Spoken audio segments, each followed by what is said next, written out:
Hi, my name is Barry Crampton.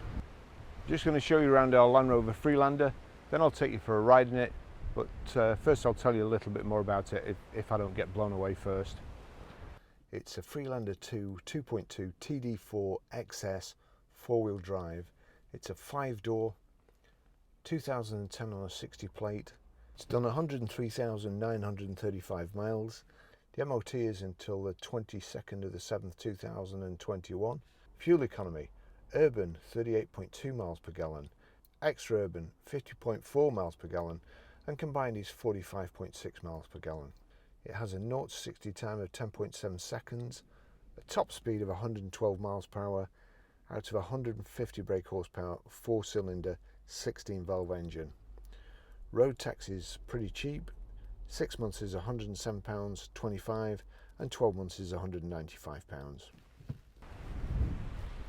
So we've got the front parking sensors, xenon headlamps, high pressure headlamp wash, plenty of ground clearance at the front, and you've got the front flaps there to stop water splashing over your windscreen when you go through a big puddle. 5 twin spoke alloy wheels, the silver grille on the side there, power folding door mirrors, the sill protector and the back mud flaps. So we've got the electric tailgate release from the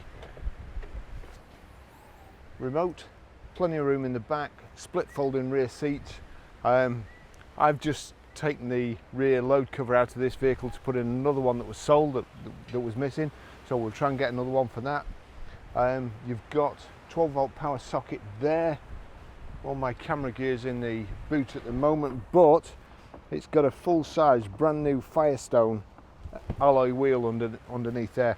Tow bar, which again it's a little bit rusty, but we'll try and give that a coat of paint. And rear parking sensors there.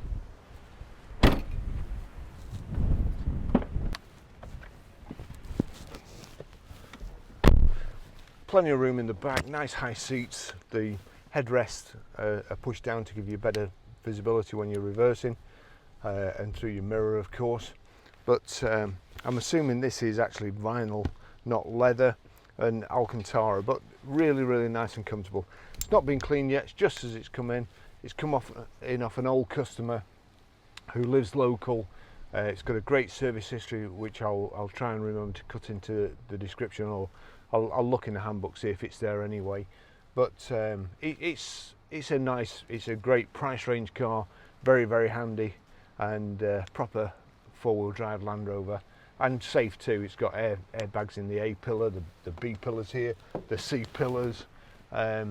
It's a really nice car, as I say. Great value for money. I'll just take you for a drive in it.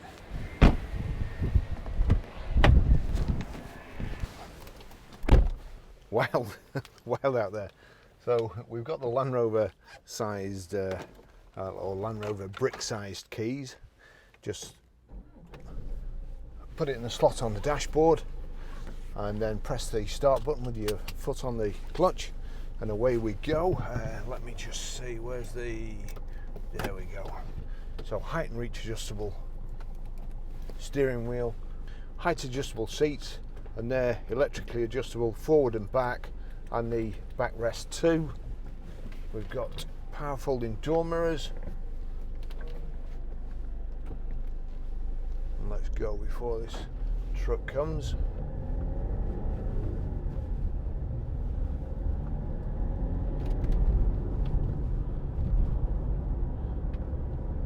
Six-speed gearbox, nice Alcantara seats, proper handbrake, cup holders.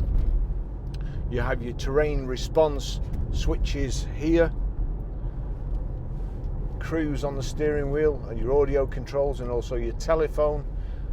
We've got sat nav as well. If I just click that, navigation, you've just got to agree you're not going to get distracted, and then the nav comes up.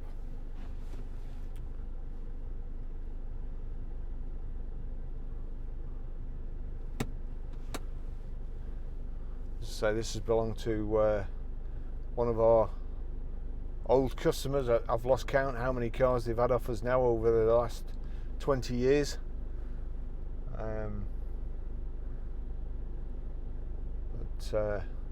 it's a good vehicle. They always look after them, make sure they're well serviced, and they also use our local garage that we use as well.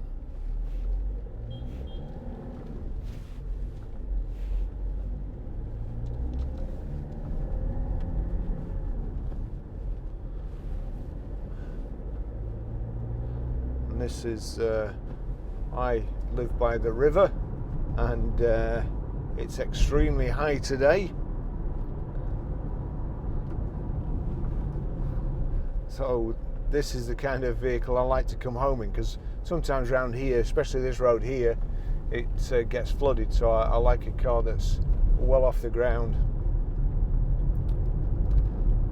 And this does feel like a proper four-wheel drive. I've said it in other videos, but the Freelanders feel like a nice Defender, one of the old ones, nice and solid. Feels like they could go anywhere. To be fair, they're actually easier to get off road as well, I would say, than a Range Rover. They're just probably about the right size, not just too big like a Range Rover is, and very, very handy vehicles. Got electric door mirrors and electric windows, remote central locking. The rear seat has the Isofix child anchor points built in.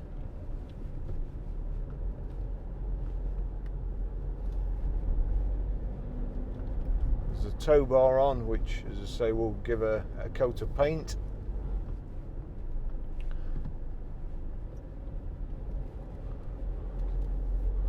I think it's just being used for towing a trailer, nothing else.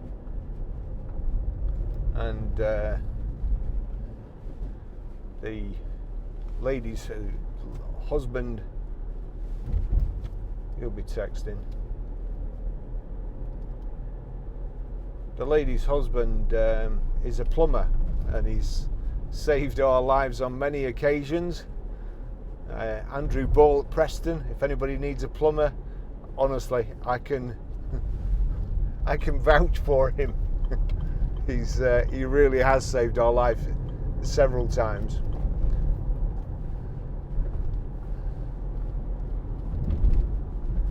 So he's not a scrap metal merchant. I once sold an Isuzu Trooper to a guy, and he had a scrap metal dealer, and I saw him towing one of his scrap metal wagons up a hill at Waltneydale with a steel cable, absolutely fully loaded. So I think the clutch is okay on this anyway.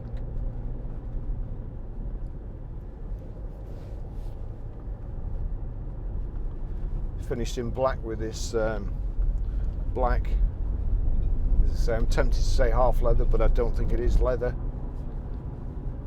That's the top bit might be the top facing there, but the sides certainly feel like man-made material. The Alcantara is lovely. It's not been cleaned yet, it's just as it's come in. I'm sure it will clean up pretty nicely.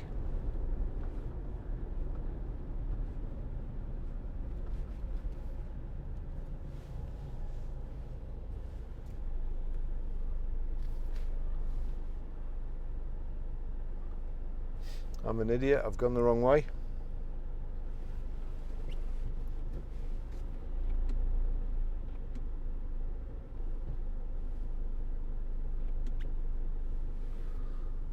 I don't want to cause an accident by doing a U-turn like that guy is just behind me, or a 3-point turn. Well, let's so we've got auto headlamps just there, your telephone accept and dink, cruise control just here. I'm pretty sure it's one touch cruise, which is the Land Rover systems are very, very good. I'm fed up of hearing this woman's voice, these traffic alerts. I've not sussed out how to knock the traffic alert off. I can't flipping remember, which is very annoying. And now select.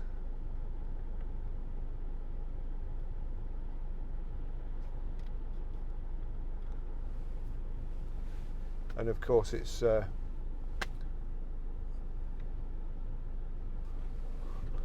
sights you see when you haven't got your gum.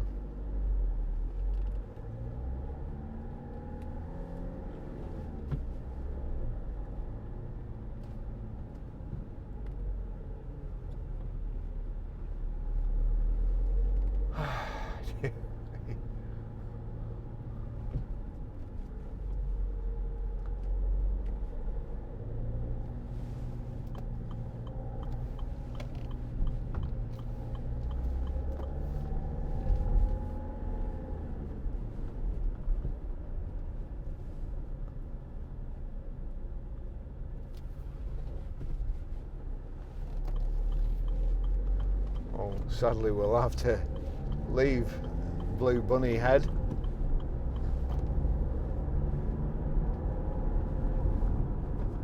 Lovely gearbox, real positive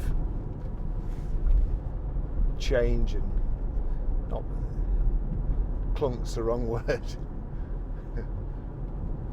It what would be the right one?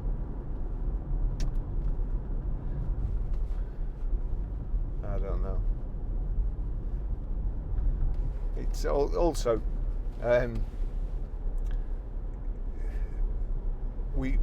I had somebody in the other day, and Land Rovers, and it's amazing that everybody annoys me, always talks like that.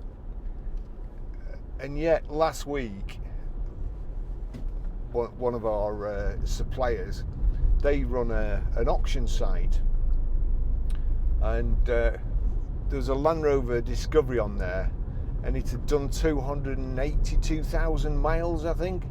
Now it's only 239,000 to the moon, so it's made it to the moon and it's on its way back again.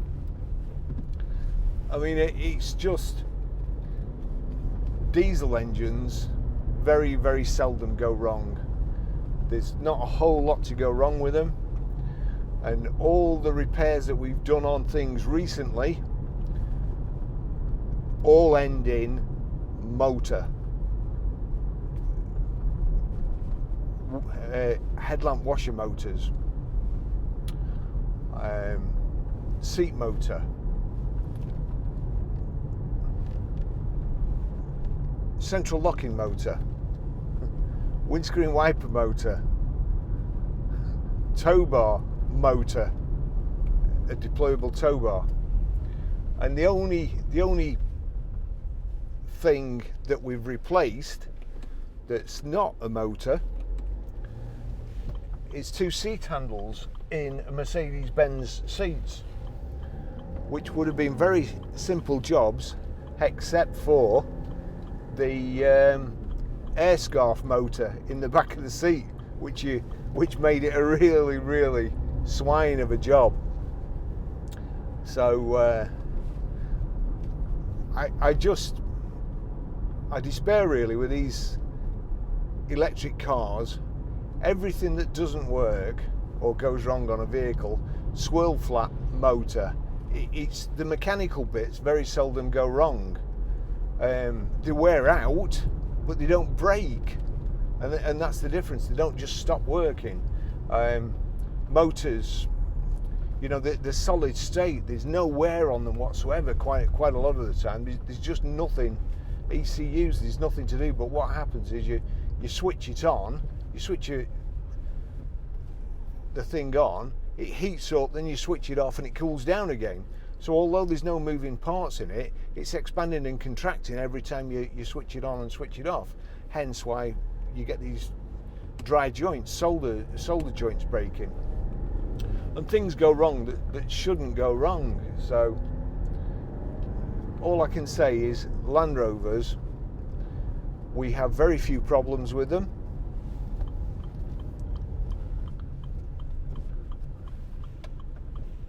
Of course, we've never had an Evoque with an electric roof yet,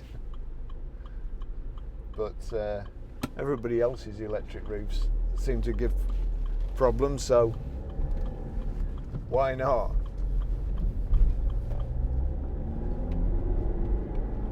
Anyway, the point is, we sell lots of Freelanders. They're great cars. They're sturdily built. There's just outside our garage, there's been a dip that they repaired. They had dug the road up years ago. There's a culvert under the garage, and it used to keep flooding, so they dug the road up. And when they put the road back, of course, they didn't put it back at the same level as the rest of the road was. So consequently, there's a dip just outside the garage. And I'm forever picking pieces of spring up and rubber blocks, bump stops, things like that. Normal cars, or bits of the spoiler off the front. And of course, they come flying up here, go down this dip and up the other side. The suspension bottoms out and it breaks the spring. So if you've got something like this that's made lots of travel, it'll just keep going. I don't think we've replaced a spring on a Land Rover, and I can't remember ever replacing a spring on a Land Rover. So you know, that's one of the things to say. But you can imagine if every time you went off the road your spring broke, they would get a bad name. Anyway, I'll finish the test drive there.